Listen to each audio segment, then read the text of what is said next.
The Golden State Warriors. The Golden State Warriors won 67 ball games last year despite Kevin Durant missing nearly a month due to injury. Of course, they are the defending NBA champions. They've won 2 of the last 3 championships. The championship they won last year was the 3rd that they've won since they moved to Golden State. Of course, the other one being in 2015, and the championship they won back when Rick Barry reigned supreme in Golden State back in 1975. Unbeknownst to some so-called Warriors fans, this isn't just the 3rd championship in franchise history, the one they just won, but it was their 5th. They also won the championship in the inaugural season in the NBA in 1946-47 behind the stellar play of good old Joe Fulks, who unfortunately was murdered back in 1976 at his home, if memory serves me correctly. And they won a championship in 1955-56 under the stellar play of the great and severely underrated, perhaps the most underrated player in NBA history, Neil Johnston. But I digress. Let's go back into what we're talking about here. That's the Golden State Warriors. And what they said about Russell Westbrook. Now, Westbrook fans all around the country and perhaps the world will be upset at what they said, but it's not. I really didn't take offense to what they said because it's true. According to ESPN's Zach Lowe, on his podcast, which is called The Low Post, what a great pun, The Low Post, he stressed that the Warriors feel that guarding Westbrook with his style of play was, quote, so easy to defend. Low-credited sources and anonymous current Warriors players continue on to say, quote, it's like cake to them. The article goes on to say that despite the fact that Westbrook averaged a triple-double for those contests, 27.3 points, 10 rebounds, and 9.5 assists, he also averaged 8 turnovers. Now,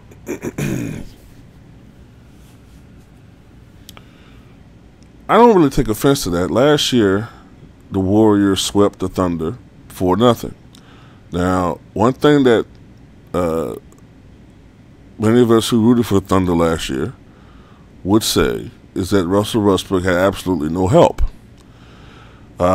So, when you're a smart team like the Warriors, a championship caliber team, a team with tremendous team defense, and you're going against a guy, Russell Westbrook, who is a phenomenal offensive player that can do so many different things on the basketball court. But the other guys on the court, the other 4, are not threats offensively. What are you going to do? You're going to disrupt Russell Westbrook and try to get the ball out of his hands and try to make other people score. And Russell Westbrook sometimes would let his competitiveness overtake his basketball sense. There's some people who have said that Russell Westbrook lacks basketball IQ. A couple of seasons ago, I started buying into that, but I no longer feel that that's the case. I think that he has a rather high basketball IQ. I think the problem with Russell Westbrook is that sometimes, because I've watched the guy play, and he's gotten a lot better over the last couple of years at pinpointing his passes.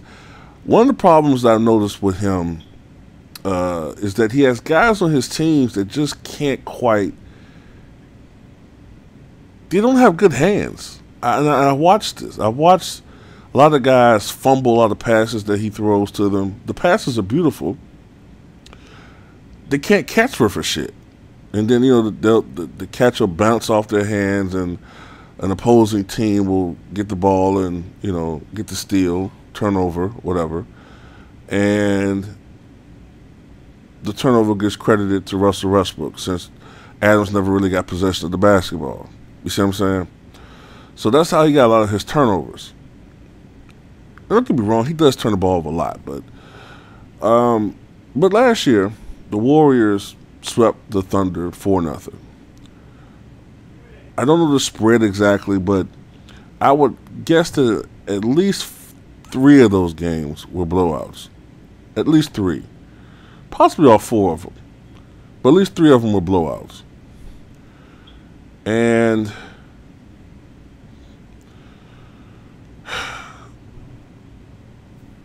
what can I say? He didn't really have anybody to help him. Even Kobe Bryant, during the mid-2000s, when he was scoring 81 points and, 62 points in 3 quarters, I've always stressed that he did those against the teams that were cellar dwellers or teams that weren't known for their team defense. If you recall, the only 2 teams that he really put up big numbers against that were playoff caliber teams that I can think of at least were the Suns and the Mavericks. And both of those teams were not known for their defense. Whenever he went up against the Celtics or whenever he went against the Spurs, you didn't see the same offensive efficiency from Bryant that you saw from him when he played against cellar dwellers. I recall many times, even when he would score 40 points against the San Antonio Spurs, he would take an inordinate amount of shots. I remember one game, Bryant scored 40 points against the Spurs. They lost because despite the fact that he scored 40 points, he was going up against Bruce Bowen when he was in his prime. Bruce Bowen, one of the great positional defensive players, didn't get a lot of steals, but knew just how to position himself to disrupt the offensive player. And he also was good at getting a guy to do the things that he don't want to do. But anyway, Bryant scored 40 points but took 41 shots. I think he shot like maybe 16 or 17 or 41. And at least Bryant had guys on his team that could knock down some shots, even though he didn't trust his teammates enough, in my opinion, throughout the duration of his career. Toward the end, I think he started trusting some guys more. But he had guys that could at least score somewhat, like a Lamar Odom. I'm talking about during the 2000 years, the mid-2000s. He had an Odom. He has a couple guys that can knock down some shots. Vujovic. Derek Fisher could knock down some threes. Russell didn't really have that at all last year. I mean, we saw it time and time again. Russell Westbrook would help give the Oklahoma City Thunder a 13-point lead.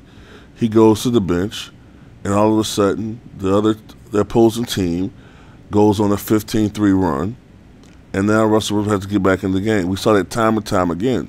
This year is going to be different, of course, because of the fact that now he's playing with Carmelo Anthony and Paul George. And therefore, now that he has help, their offense won't be as predictable. And I think this makes Russell Westbrook an even more dangerous player, because now you can no longer just focus squarely on him. I still think that they should put Carmelo Anthony at the 4. I think at very least, when you're going against the Warriors, put Carmelo Anthony at the 4. Put him at the 4, and he's going to be a guy who I think could be an extreme matchup problem for the Warriors if you put him at the 4. Now, I know it goes both ways. I know, not saying that they're going to beat the Warriors, but they will beat them. They're not going to sweep. The Warriors aren't going to sweep the Thunder this year. They're just not. I'd be shocked if they did that. But this year's going to be interesting. It's going to be interesting. I don't think Russell Westbrook's going to have nearly as many triple-doubles this year as he did last year. So it's not going to be a triple-double show this year, but he's going to get his fair share. But I think what we're going to see now is more of those efficient games that we saw from Westbrook. As far as his shooting percentage is concerned, I don't think we're ever going to see him shoot 50% from the floor. But instead of him shooting 41, 42, 43% like he did last year, and I kind of gave him the benefit of the doubt because of everything that he did, I really got irritated at people who kept talking about his shooting percentage. I'm like, dude, this is a guy who's averaging 30 points a game, okay, 31 points a game. He's averaging over 10 rebounds. He's averaging 10 assists. He's doing something historic. He's playing on a team where he's playing with arguably the weakest supporting cast of any MVP in NBA history. I have to think about it a little bit deeper than that, you know. The only guy that can come to mind right now is Abdul-Jabbar when he won the MVP with a losing record. Maybe that's the only guy that had a weaker club. But you talk about a guy who had one of the weakest supporting casts ever to win the MVP, and you're going to nitpick about the fact that he shot 42% from the floor? Are you serious? But now that he has help, I see him shooting more around 46% this year. Only because, and the reason why I still have it that low, because Russell just has a tendency to shoot too many fucking threes, in my opinion. That's the one caveat about his game that just irritates me a little bit. If he really would cut back on the thing that he doesn't excel at, like this is what made Michael Jordan such a tremendous basketball player, in my opinion. Michael Jordan was never a guy who shot a lot of three-pointers in his career. For the first, I'd say the first 4 years of his career, all combined, Michael probably didn't take 100 threes. If you combine all those seasons together, maybe a little bit over 100, not a lot. He did not take three-pointers. He did not shoot them. Now, slowly, as he wanted to expand his game and he played more off the ball, as Phil Jackson became a bigger presence with the Chicago Bulls organization and his influence, and they wanted Michael to play more off the ball and to not make it just hero ball from Jordan. Then he started working on his three-point shot, and he became a good three-point shooter. Never a great one as to the point where he was like a Glenn Rice, Ray Allen, but he was a guy who could knock it down. First becoming a 30% three-point shooter, which at the time was decent. It was good. Back in the late 80s, early 90s, a 30% three-point shooter was a decent three-point shooter. But he ultimately became a 35, 36, 37% guy. Best season he had, he shot 43% 95-96 season, where he finished ahead of guys like I think Glenn Rice and Allen Houston. Now,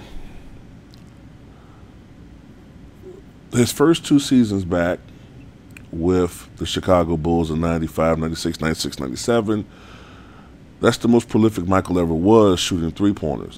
For the era that he played in, I think he shot something like 3 to 4 three-pointers a night, which for that era was pretty decent. But 97, 98, after that incident he had during before the season started when he hurt his finger, Michael noticed that he wasn't hitting that shot. So what did he do? He stopped shooting it. Now, if he were wide open, he might shoot it. Or if he got into a rare rhythm where he was knocking them down, he would shoot them. But he never settled for that shot. And instead, what we saw was a 34, 35-year-old Jordan starting to rely on his mid-range game, and even that had began to falter. And what we saw then was him driving to the basket more than we had seen since the year he came back from retirement in 95. So he utilized his strengths and negated or neglected the things that were becoming his weaknesses. And if Russell Westbrook can master that, if he can master knowing the things that he's weakest at and turn them into strengths, as a Michael Jordan did, as a Larry Bird did, as a Magic did, as LeBron is doing, then he can move up into that echelon of player. But I think I've been talking too much in this video. Tell me what you guys think.